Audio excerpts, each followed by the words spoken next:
the show today. We're going to be having DJ Cat's Top 5, reggae birthdays. We're going to be having 2 interviews with the great Yatepia. Hopefully I'm saying that well. She's live and direct, okay? We're going to be having the sounds of Papa San, poetry moment, and so much more. So you know what? I'm not going to delay this. I'm going to come straight in, okay? Please introduce yourself, sis, and let the people know who you are and what you do. Okay. Ujai, greetings. My name is Yatepia Tutsawa. I am a Dogon initiate at the Earth Centre here in Coventry. What the school is called the Earth Centre. And what we are about, we are an organisation, a global spiritual organisation that is here to enlighten people, to unite humanity back to nature, to give them an understanding that there's more to life than what is being revealed. At the moment we're just being shown one hand, and in fact is another hand with a lot more. Wow. So tell us then, how did this journey, I'm going to call it, begin for you? How did you get involved? How did it start? Tell us a little something. Okay, my journey was the journey of the Earth Centre first, and then how I got into it. Yeah, let's do it like that. Okay. Let's do it like that. When the invasions into okay, let me take you back about 3,000 years. When the invasions into Africa, ancient Egypt, or the Nile Valley civilization, or Kemet, increased, there were some tribes who were allowed to take the knowledge out of Kemet and travel across the Sahara Desert to preserve it. Now, this knowledge isn't your average knowledge that you can get out in the public. This knowledge was profound, it was sacred, it was spiritual, and it helped the person, the human being, how to be human. It had history, it had knowledge, it had understanding of nature, the universe, and the individual. This knowledge was taken by some groups of some different tribes out of Egypt across the Sahara Desert. One particular tribe were the Dogons, and actually the Dogons are probably one of the most studied tribes on the planet because they introduced the Sirius star back to modern man, and the scientists couldn't understand how do these people know about the heavens, the universe, and they don't have the equipment that we have. How comes they know so much? Yeah. When I say the knowledge, if a child looks at his parent and goes, "Mom, why is that grass green?" Parents will look at the child and say, "That is now your job for life. You will learn the colour, you will learn why it's green, how it grows, how much water it takes to grow, the soil it's in. You learn about the soil, you learn about the air, you learn about everything that has to do with that grass." Yeah. When you get old, you pass that down to your children, and they will improve, they will add on to it, and then they will do the same for generation upon generation upon generation. So from one blade of grass, you will learn about the grass, the soil, the air, the sun, the water, the universe, the planet, from one blade of grass. So the knowledge wasn't just, I've learned about the grass and that's it. It involved everything. By learning about that one blade of grass, you learned about the earth, you learned about the human, you learned about everything. Yeah. So that's the type of knowledge that was taken away and preserved. Okay. So 21 years ago, a man called Nebnaba Lemusa Molendenibik, the founder of the Earth Centre, was given was given permission by the kings and the elders of the Dogon, the Gamanji tribe, to bring the information back to humanity. Okay. Now, Master Naba Lemosa Molendenibik was a Gamanji. He's from the Dogon himself. Okay. He started his initiation at the age of 8. Wow. And he did traditional initiation as well as European education, combined the two. Now, because he was, put it this way, he outmastered his masters. Okay. In everything he did. He was a metaphysician, parapsychologist, a historian, a cultural activist. He wrote 25 books in many languages. He spoke 13 languages. Wow. He travelled to 127 countries. Okay. And this is a man that came from the bush, that the Western society would call the bush. Yeah.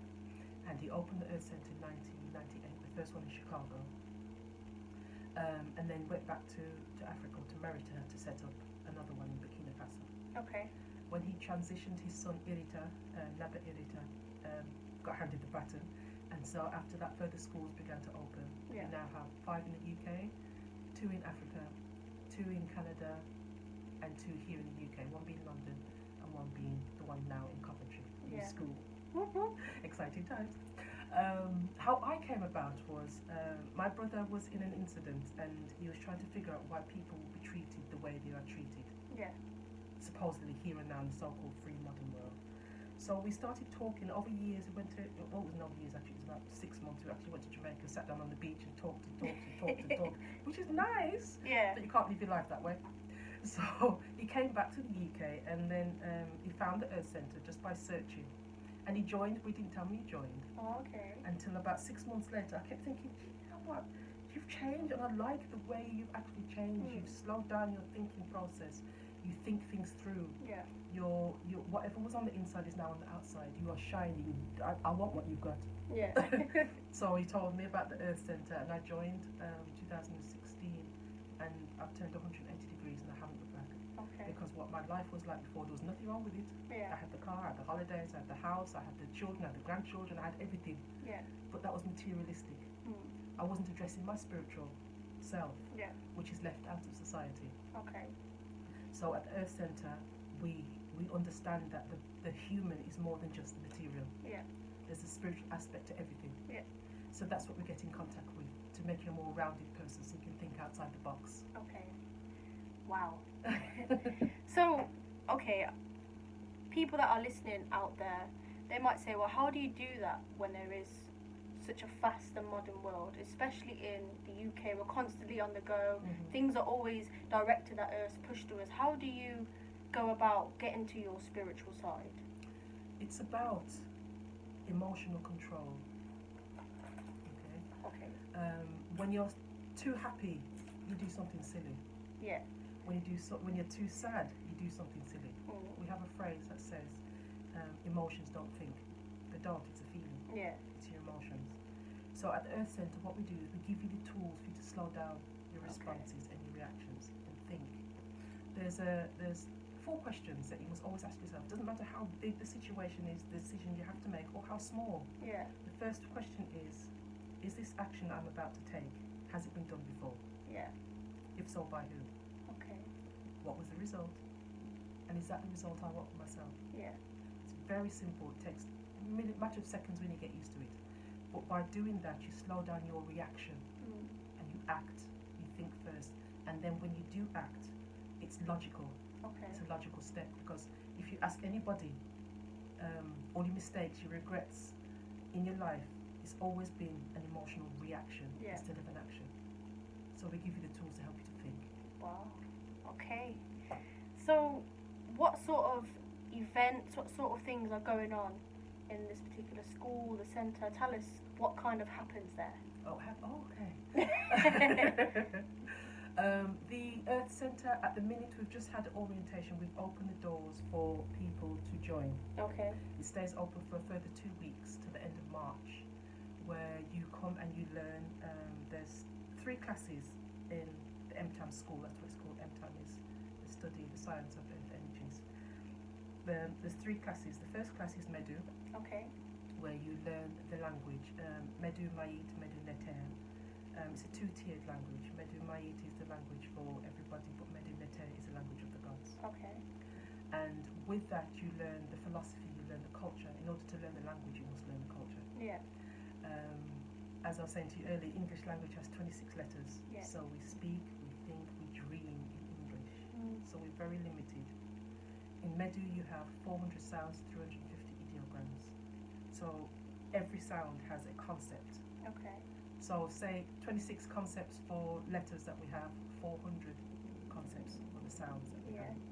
So we have concepts in Medu that you don't have in English, so your mindset will have to change. Okay. And your actions are the manifestations of your thoughts. Yeah. So if your thoughts change, your actions change. Yeah. So that's Medu. Class is split into 2 hours long. First part is philosophy and the second part is the technical. The Okay. And then we have another class called Kat-a-lyst. Okay. What Kat-a-lyst is assessing the mind and the spirit. It's meditation and yoga, as it's known, to loosen the term. And you learn practices, meditation and spiritual practices, as was done in the Pharaonic era. Because the knowledge is so pure that was taken out of Egypt and hidden and preserved for 2,500 years. Yeah. It's only 21 years it's been back into humanity. Okay. So So it's been uncorrupted, it's unchanged, it's very pure. The language that you learn is exactly the same language that they spoke with the pharaohs. Yeah. Unfortunately, like English language, words are always changing Yeah. because they don't have the concepts, they don't have the foundation. But with Medu, you know that you have the understanding, you understand why words are the way they are, why there's characters are that way. I mean, you take the letter A, what does that look like in nature? It's just made up Yeah. characters, Okay. and it confuses the brain because if you say to a child to spell apple, Yeah. you've got A-P-P-L-E. The child looking at that says apple. That does not say apple. Okay. Yeah. So it's confusing. When you read the sounds in Medu, it is exactly what it says. There's no room for misinterpretation. It just means exactly what it means. Katibi, you assess your mind, you do the meditation practices. We also have Zemzem, which is every 10 days, which is like a community prayer. Okay. And we do that on the calendars every 10 days. The third class is called Sunt. Now, Sunt is about natural healing. It's about diagnosing illnesses within your body. Okay. We teach you how to do that using natural remedies. Okay. We don't teach you how modern medicine tells you it is. We actually teach you how your body actually functions compared to in alignment with tradition. Okay. The way they did it then, because modern medicine is what 380 years old. Yeah. Humanity's been going for Long tens of time. thousands Yeah. of years. What we were doing before that, we certainly wasn't having the headaches and popping a pill. Yeah. Which is what we're taught. We're told you have a headache, let me go and get an aspirin. We're not taught you've got a headache. What is the cause of that headache? Yeah. Is it too much water? Is it not enough water? Is it stress? What is the cause? We've given our self-preservation over to the hands of strangers. Yeah. And there's so many problems with misdiagnosis in the West. It's terrible. Yes. That's all I can say. Okay. So, would you be able to say a few words, as in English language to the language that you teach, just for the listeners out there to get an idea? One, because I love it, and two, just to give a little idea to those who are listening what it is you actually teach and how you teach it. Would that be okay? Yeah. You know, things like, I don't know, what we commonly say, I suppose, like please, thank you, hello, goodbye, you know, those sort of things. Okay. Ujjayi, I started with that. That's a greeting. Okay. Welcome. It's more than just hello. Yeah. As I was saying to you earlier, when I went to, I prefer to use the word Merita rather than Africa. Yeah. I'll tell you why. When the invasions into Merita increased, when the people came over, the people from Merita Yeah. looked at the people that came and said, you know what, the undisciplined in mind and body.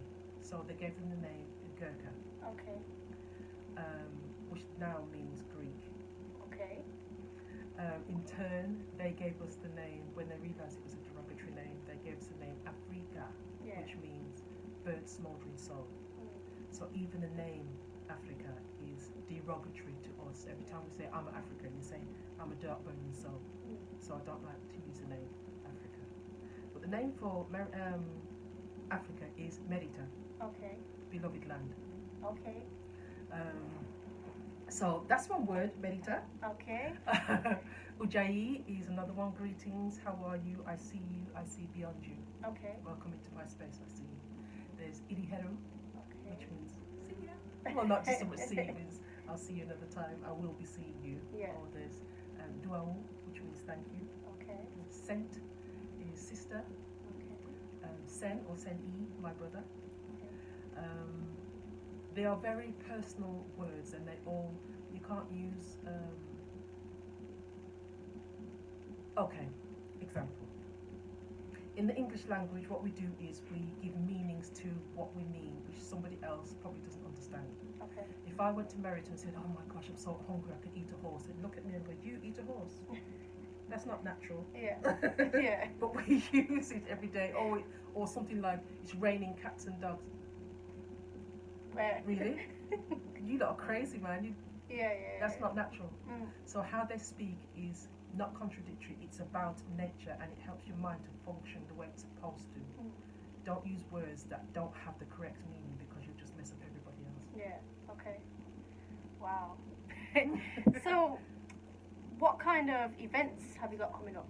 Okay, as I said, we've just had orientation. That's open for a couple of more weeks. Yeah. We have on the 28th of March, we have a talk, a lecture, discussion on youth in crisis. Okay.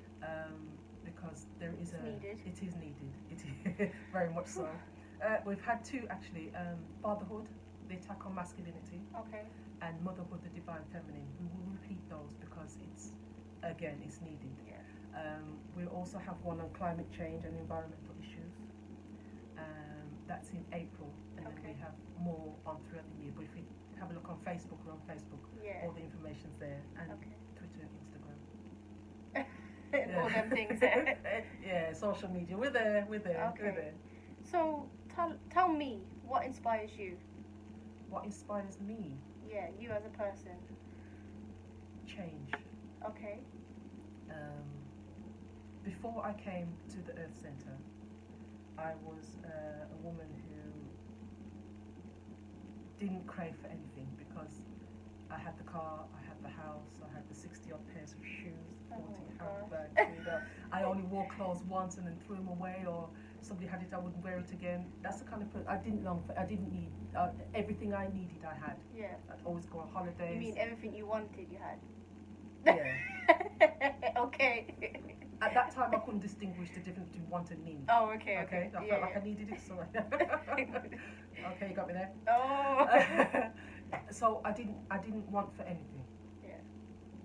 But then it came to a point where I'd become a grandmother, and I thought, well, what else am I going to do with my life now? Yeah. I've got everything here. What's next? Mm. I can't just sit down and wait to die. Yeah.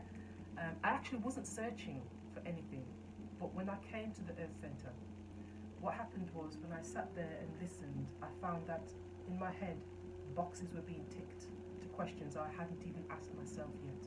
Okay. So what inspires me is what I can do with what I now have for others. Okay. This knowledge isn't something that I can just take and keep, because sometimes I just feel like exploding because I just want to tell everybody, and sometimes I have to calm myself down quite a lot. But the change, opening people's mindsets and letting them understand that there's more to life than what you realise. Yeah. It's not for everybody because not everybody is ready Okay. to have their mind changed. Yeah.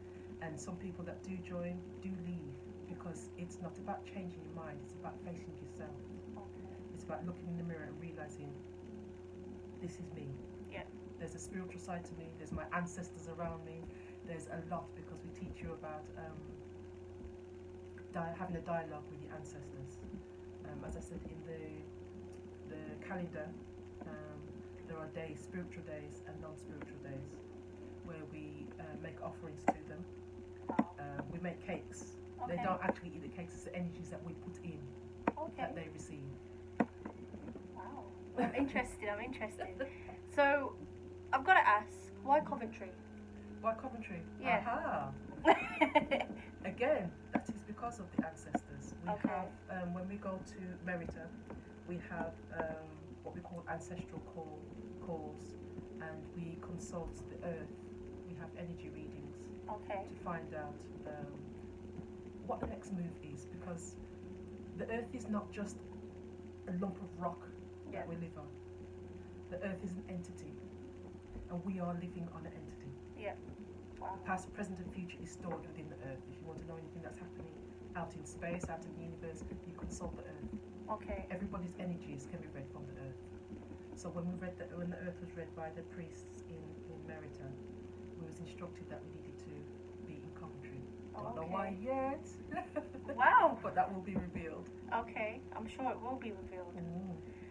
Because you're in London, right? Yeah. Okay, you're in London as well. Is there a contrast that you've noticed, or are things very similar? You mean London and Coventry? Yeah. And nowhere near the same. Gotta ask. Gotta ask. Coventry, London is a place where there is so much diversity. There is, it's busy. The lifestyle is fast-paced. Yeah. And there's more opportunities out there to grab people because people are so busy with their lives. A lot of people are now searching. Okay. Coventry is quiet. Okay. Some parts. Okay. Coventry is not as bustle and hustle like London. Yeah. Our rush hour is you could walk next to a car and get there at the same time. But in London, you sit in the car for hours and hours and hours. You never get there. Yeah. Wow. There is a big difference between Coventry and London. I'd say. Okay. So, how can people get in touch with you if they're interested in coming? How can they get in touch? Lovely. Okay, you can look on the website www.theearthcentre.org. Okay. We do have two numbers, telephone numbers. The first one is 07305 995 944 Okay. or 02476 266 859. Okay. We're also on Facebook, Meetup, Twitter, and Instagram. Okay. Wow. So all different avenues. So Yes. you can either go on social media or they can give you a call. Yeah. Okay. And is everybody welcome? Everybody is welcome. Okay. From the very young to the very. Yes, the classrooms, actually, when you have a generation, there's no age group. You can start from the age of 7 to the age of 99. Okay. And you all learn together and you all move together. It's not like a Western class. What happens is when you join the Earth Centre, you all sit in, when orientation, which just happened on Saturday, you all decide there what day you want your class to be and at what time. Okay. And then we as teachers have to teach at that time. Oh, okay. Different concept. Wow. We have the knowledge, Yeah. you need it, so we have to be available to give it to you. Wow. Okay. So we're coming to the last little bit of the interview, but how would you sum it up or final thoughts for now until next time? Yeah. How would I sum up what the Earth Centre? Yeah. Amazing. Okay. It's a life changer. It's not easy, but it's worth it. If somebody had told me 5 years ago what I would have to go through, I would have said, nah, Mm. that ain't for me. Okay. But now I have. Yeah. I'm glad I did. Wow. Okay. And if anybody out there was thinking, should I go? Shouldn't I go? Just try it. There's no harm Okay. in trying. That's all. Yeah. It's everybody's path is their own path, and one thing we don't do at the Earth Centre is we don't push. Yeah. If you want to do it, brilliant. If you don't, that's your choice. Yeah. Okay. You know what, sis? It's been a very eye-opening interview. I enjoy talking to you, learning, definitely. And I hope we can keep on continuing this because I'm Nice. very, very intrigued. Lovely. Definitely. So, any final thoughts once again? Do you want to say the numbers again? Any of the Yeah, events? Just so definitely. that people have it in their head to come down and Okay. check you out. Give me a call on 07305 995 944 or 02476 266 859. I'm always there. Okay. And you can find out about what events we're doing because we do have some lectures coming up. We also are on the web, www.theearthcentre.org. Centre is spelled CENTER, Okay. not the other way around. So www.theearthcentre.org. Okay. Or have a look on Twitter, Facebook, Instagram, Meetup. We're on there Okay. as well. Wow. Once again, thank you. You're And I really do appreciate your time. And how do you say goodbye for now? Iriheru. Iriheru. Yes. Yes, I did it right. Okay, you know what? I'm going to play a track and then hopefully until next time we can speak again, yeah?